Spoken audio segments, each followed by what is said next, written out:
Our next speaker is Aric Chen. Aric is professor and the founding director of the Curatorial Lab at the College of Design and Innovation at Tongji University. His speech title is AI Only Human? Please join me in welcoming Aric. Welcome, Professor Aric. Thank you for the. Do I sit there? You can sit. You can meet because I'm like as you prefer. Too much in my hands. Okay. Well, first of all, thank you for the introduction, and also thank you, Filippo and Kostas for inviting me. So I'm going to start out. I mean, this is I don't know if you planned this, but given what the last comments were, can we put the slide up?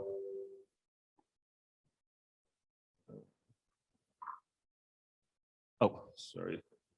Given what the last session's comments were, I guess my talk kind of naturally starts to hopefully ask some of these questions about whether AI is in fact only human.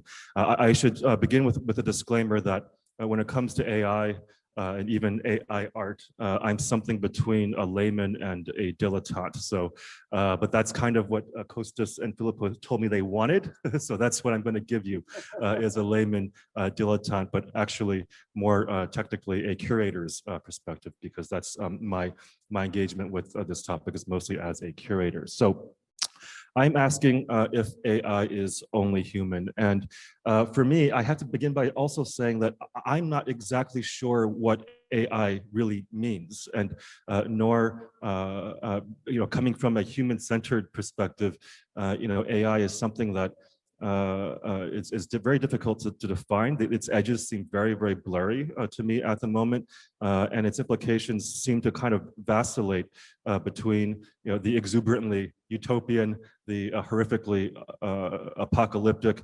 when reality oftentimes the actual expression of it is if I may say so, quite banal. So it's a very interesting kind of field for me to observe. But one that, of course, everybody is thinking about now. So it's exciting to be part of this forum. Now, lo and behold, on that note,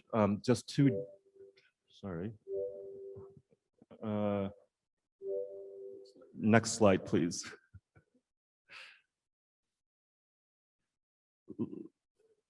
Can we, yeah.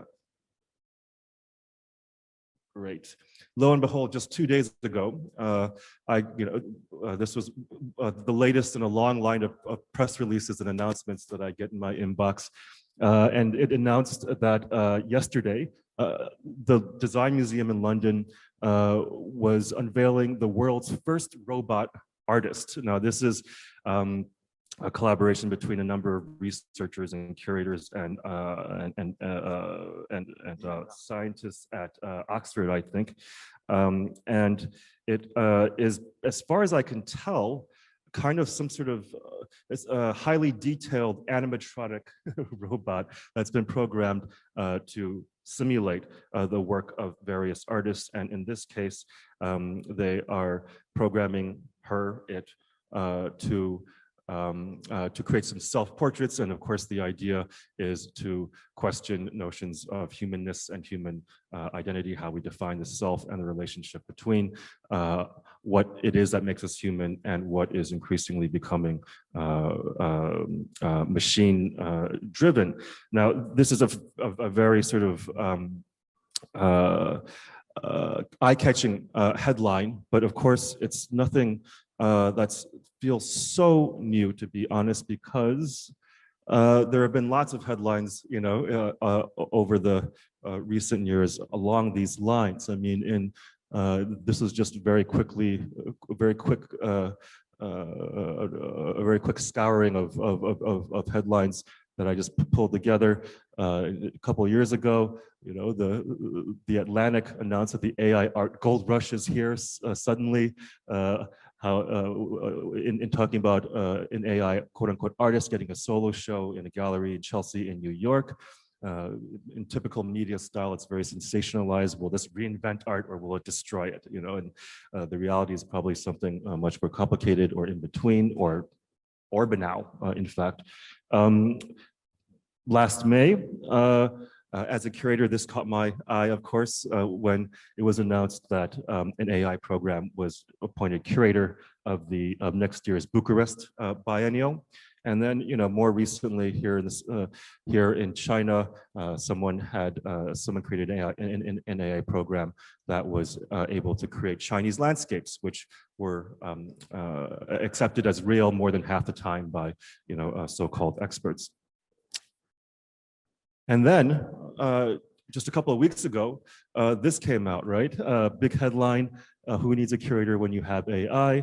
And this was about a group of artists who trained a machine to curate 64 possible Whitney biennials. Now, the Whitney biennial is one of the sort of most high-profile art biennials in the US, certainly.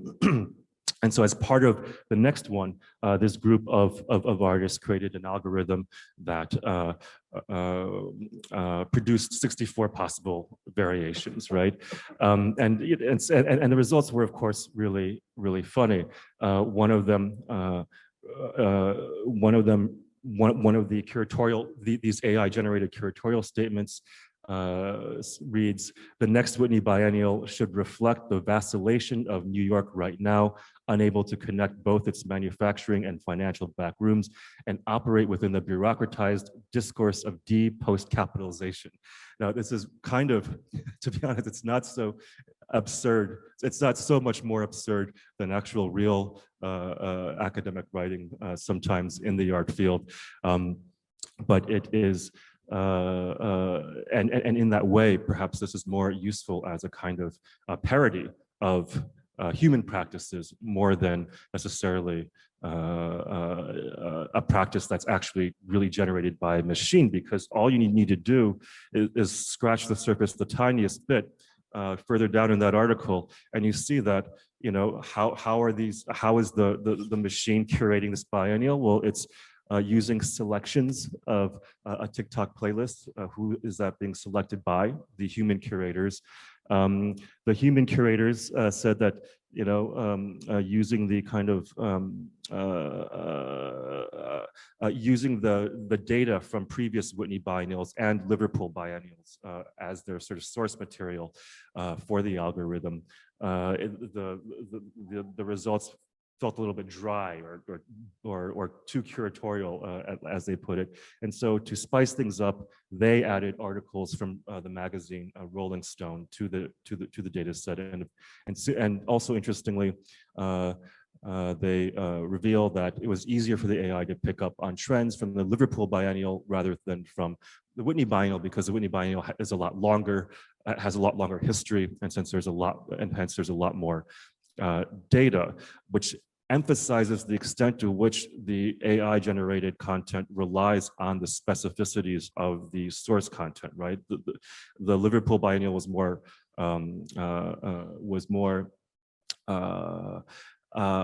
was easier to draw these threads from the Liverpool biennial because that material, the source material, was more focused because there's less of it. So this, of course, brings up the question: how much is? I mean, is this really an AI? You know, you can call it maybe a machine-human collaboration, but I would almost call it something more like scrambling or shuffling your iTunes playlist, right?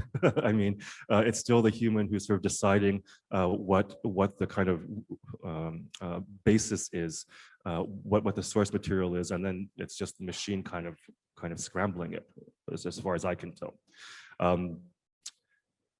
Now, this is, of course, looking at AI in a fairly short time frame. I mean, Costas may in the end be right, and who knows in how many years this may become something unto its own, and that's something that we can also talk about. Well, that you will be talking about, I'm sure, throughout today. Now, Filippo mentioned how AI as a kind of replicate or amplify both the worst and well, both the best and the worst in humans. And certainly that's been an area of exploration. As a curator, these are some of the questions that, curators are interested in making visible to our audiences, because that's sort of our job, right? To kind of prompt public discussions and debates. And one project that I included in an exhibition 2 years ago, many of you may know this project. It's a project by a group from the MIT Media Lab called Norman.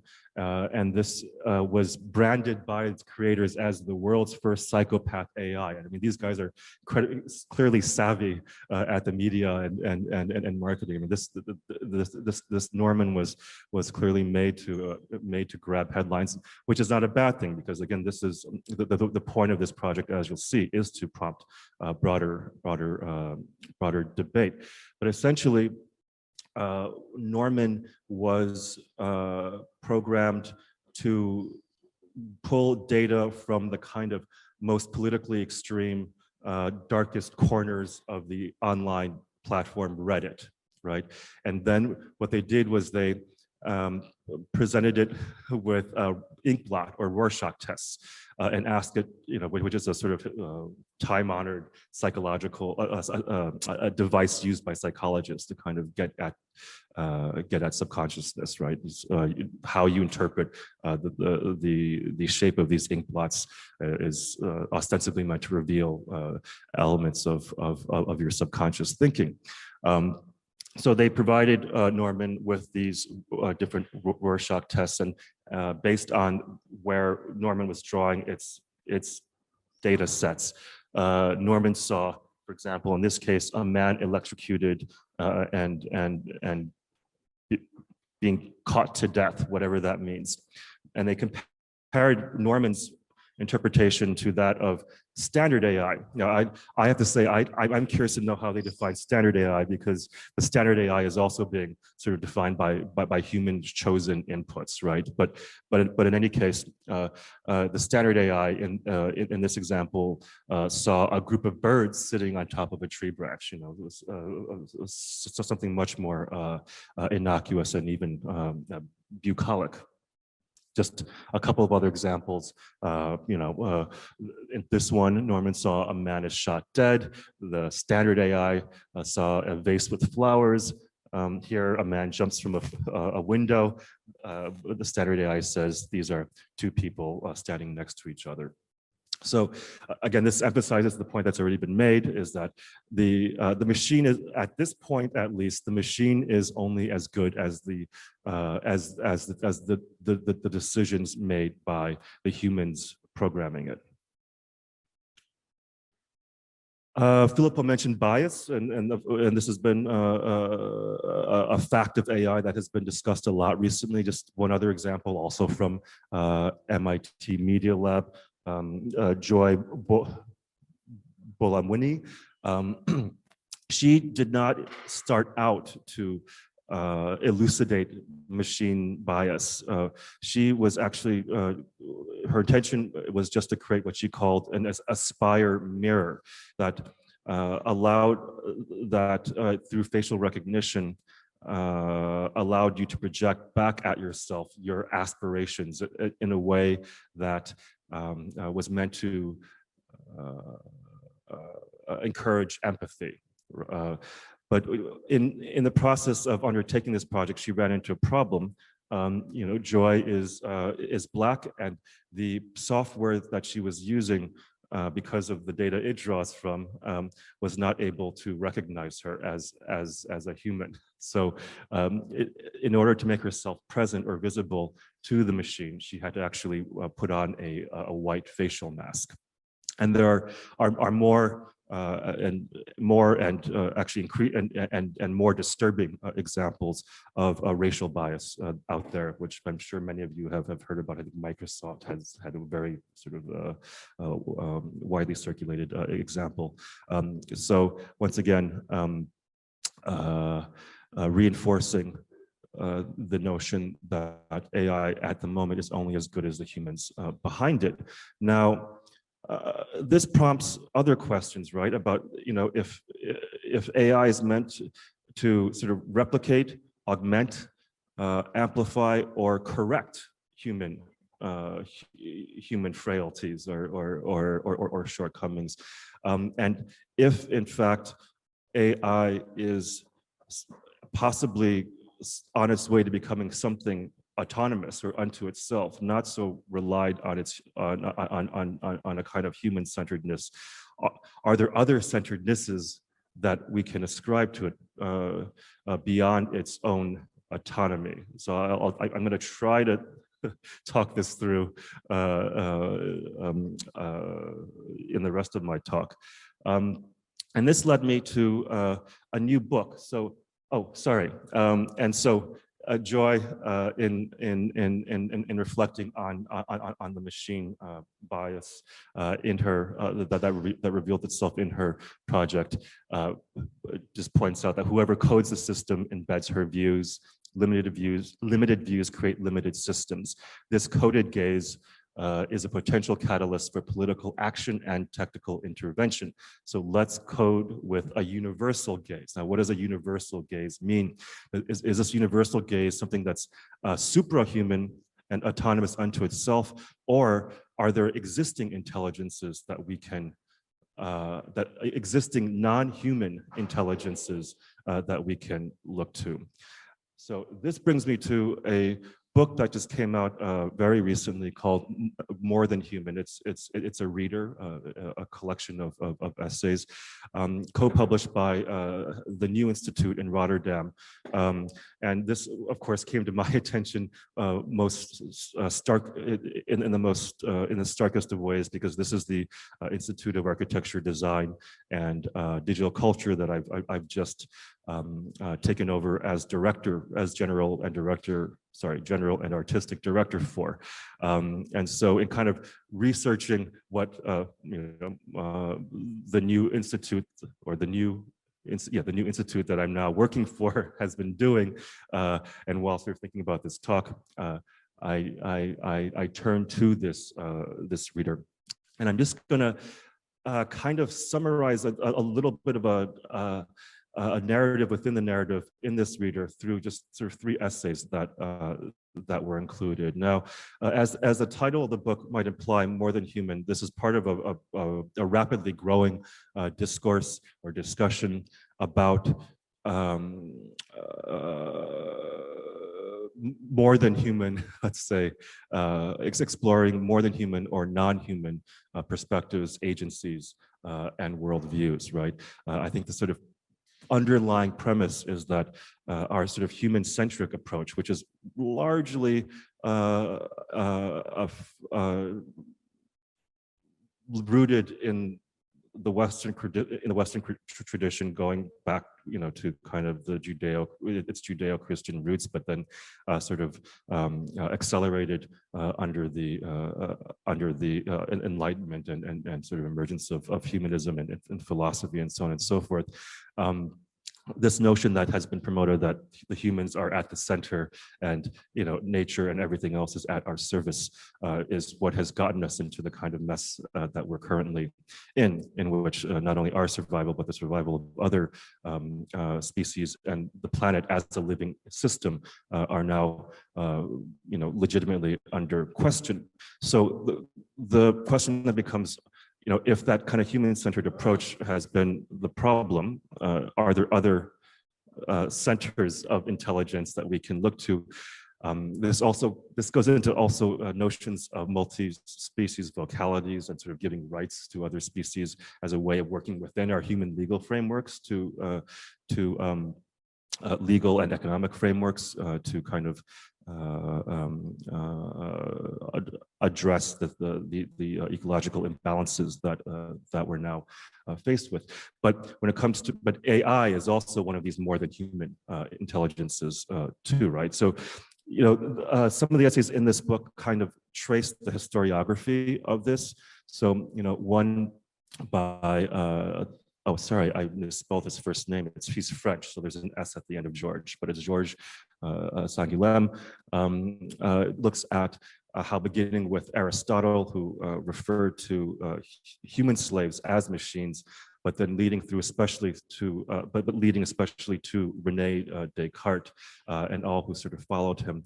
Human discourse, the human construction of the relationship between the animal, human, and the machine has resulted in a kind of hierarchy in which the non-human is via the metaphor of the machine becomes is rendered sort of soulless, but also primed for exploitation and subjugation. Right? I mean, he goes into this. I'm not giving these essays enough justice. I'm grossly oversimplifying it, but this kind of gives us a little bit of the deep background. Which then takes us to this essay by UC Parica. It's a Finnish name, I think, but I'm not sure how to pronounce it.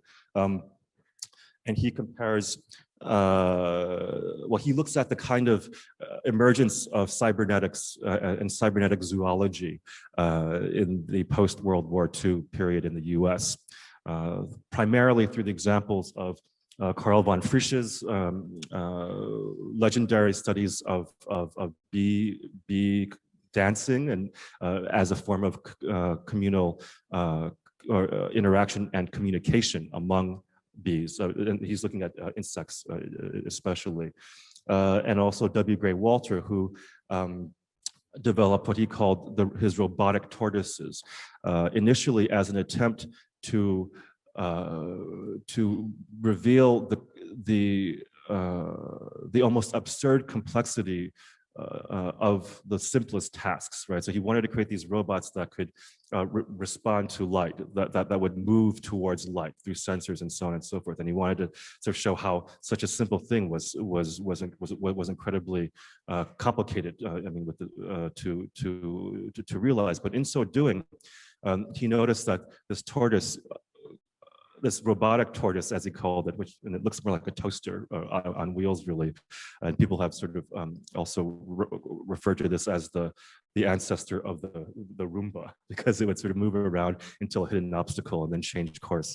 But in the course of doing this, Gray noticed that this machine started to gain some resemblance, something resembling intelligence and even self-awareness. Because it at least was exhibiting behaviors that implied that it could recognize itself even in the mirror. And this makes sense because it was, using light and so on. But and so his conclusion. So what his study begins to show us is how some systems gain. That intelligence is perhaps best gained through adaptation to one's environment versus the imposition of human notions of intelligence. Right. Which then takes us to this other essay, which took me. I mean, I'm sort of it's me who's selecting these essays, but one by Reza Negrestani, the philosopher, who is proposing a toy model AGI. Now, this essay was incredibly dense, and especially for a layman / dilettante, it's something that I'm not positive I read totally correctly.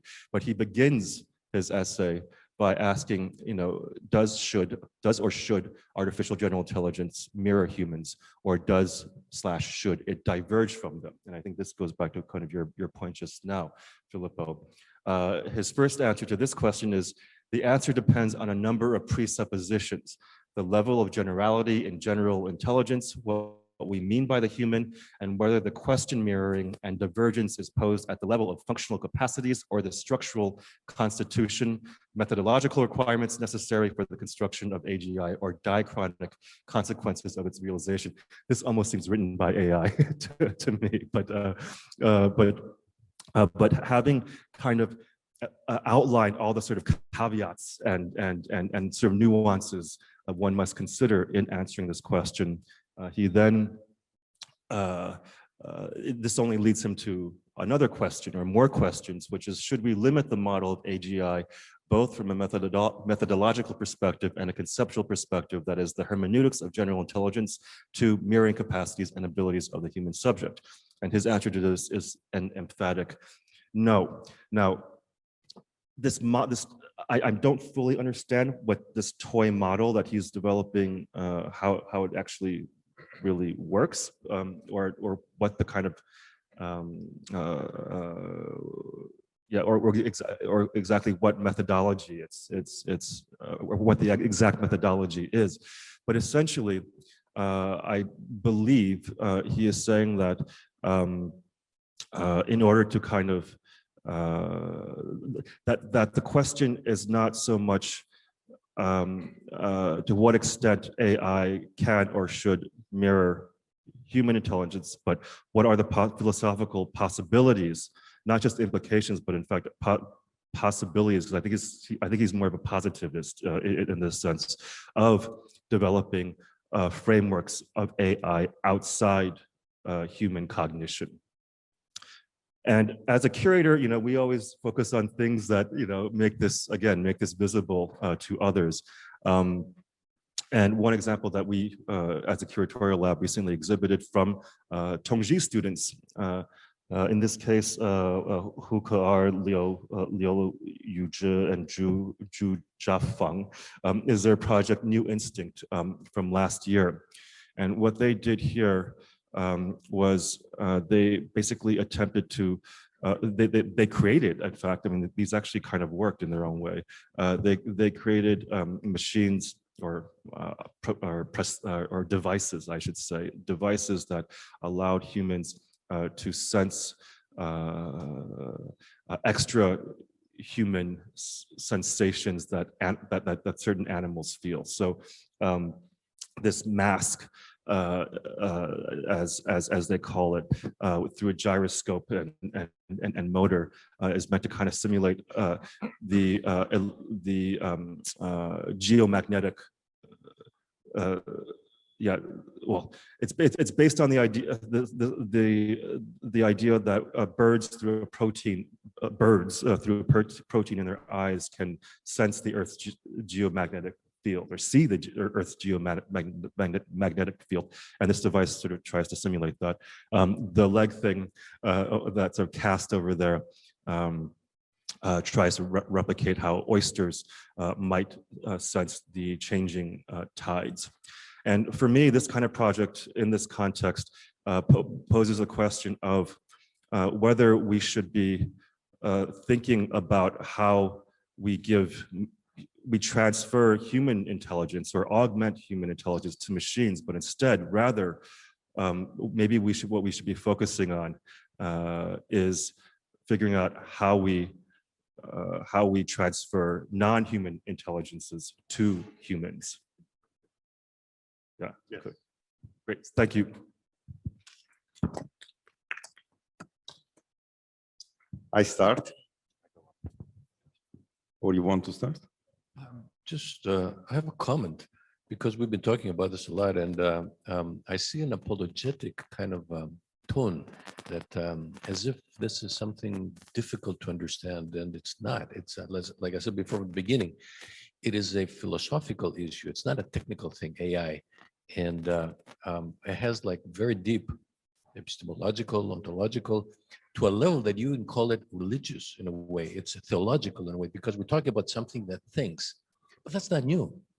It happened, since the beginning of history, things had a spirit. You go into Shinto religion and you find that it already existed. So when we see, one day we're going to see something that is going to be thinking. We saw it before. It's not new. And that's why I like you have this background of always going back into time, into different musical groups like the Human League, I'm Only Human, or the Roxy Music, More Than This, which is actually sparkles of the past telling us what the future is going to be, right? So it's a very simple thing at the end of the day. The technological complexity is just there to blur things, but really it is a matter of being able to visibly see it. Yeah. So I'm just sympathetic to you. I'm like, don't be apologetic. Oh, it's technical. So it's not important. Well, I mean, I guess to kind of build on that, I mean, you know, I guess looking at the past also, you know, really it helps put things into perspective. I mean, not just in terms of, you know, that first essay that I referred to, which is going back to Aristotle, right, and else, but I think even in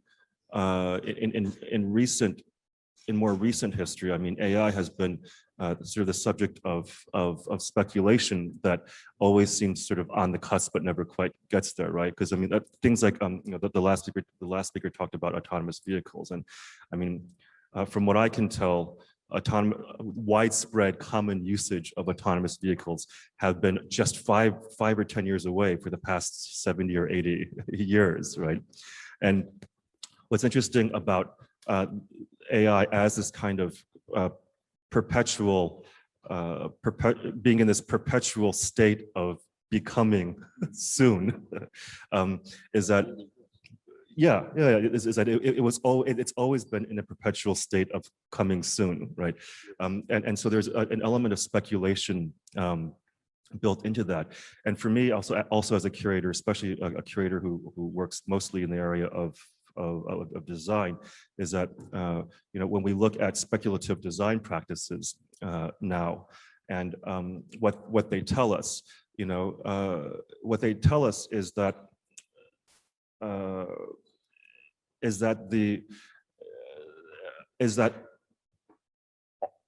we're sort of wired to follow singular trains of logic, right?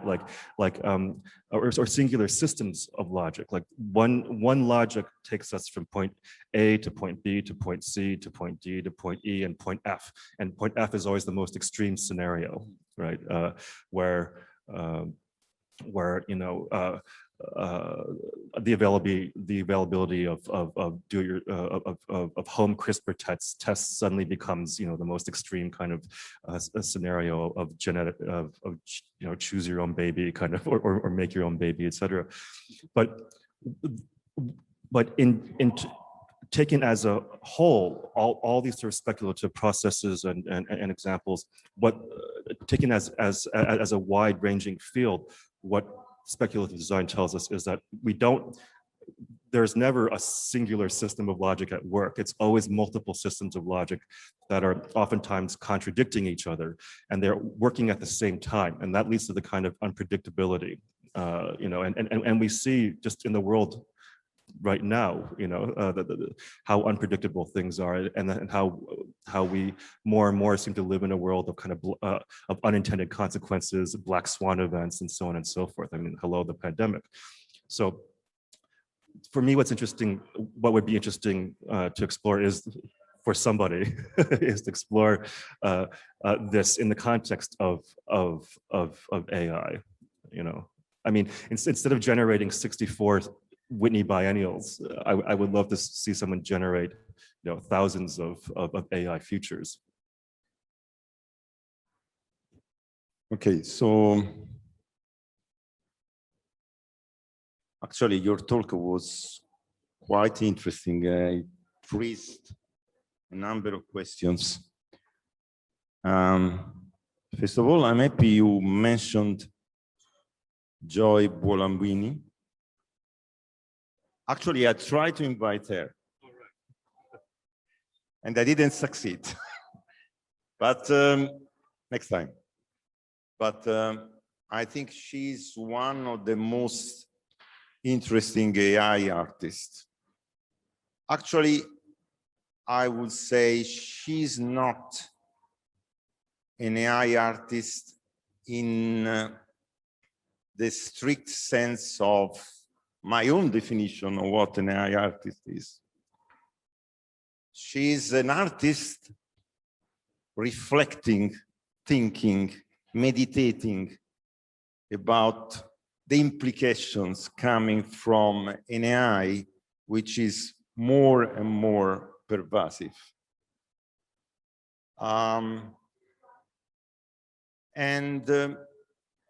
But the point that touched me more about your talk was, okay, let me put it this way. So I think that the expression, and Costas here agrees with me, artificial intelligence is absolutely misleading, absolutely misleading. And the reason, at least from my point of view, is that human mind is embedded in this body, while the intelligence, the artificial intelligence about which we are speaking, is embedded in the hardware of that machine. And I would like to remember that being embodied, being embedded in this environment, in this context, in this cultural context, means something from the point of view of the realization, of the implementation, of the design of any kind of intelligence. Besides the fact that we do not really know what human intelligence is and what human creativity is. Anyway, time is limited and we should stop here.